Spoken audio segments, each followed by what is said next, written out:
A day, I remember a lot of my opponents be like, oh man, what happens if I lose? What happens if I get caught? What happens if they take me down? What the fuck are we talking about? All that tension, all that energy going into the possibility of failure. Why can't the individual, the human, erase that mentality and put all that tension is, you know, how great it's gonna feel when I pin that motherfucker, when I take him down, when I beat him down in front of his home crowd, when I win something, when I go after something, when I put the work in and achieve it. Why don't we think that way?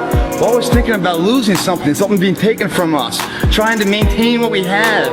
Like, you know, we can't lose this shit, it's so valuable. Why do we think that way? Why are we always thinking about the fears, the worst case scenario? All we do is put all that energy in there. Why don't we put the energy into the dreams that can be?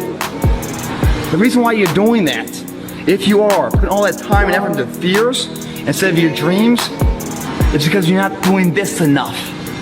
You're not in here killing yourself enough. You're not working hard enough. You're not studying hard enough. You're not burning the midnight oil every night, which prevents you from staying awake in the midnight hours later in life wondering what it could have been. You erase that shit through all of this fucking payment, guys. It's free. You don't need to shoot up for it. You don't need to snort. You sweat for it.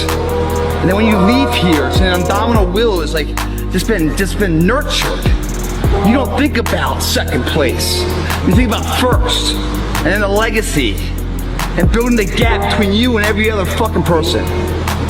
You know, but unless you go through this shit, there's no value in first place. You haven't put enough time on the job, enough effort. You haven't sacrificed enough to know what the value of that fucking title means. So therefore, all you do is think about, well, I hope I don't lose this third place trophy I have. You understand what I'm saying, guys?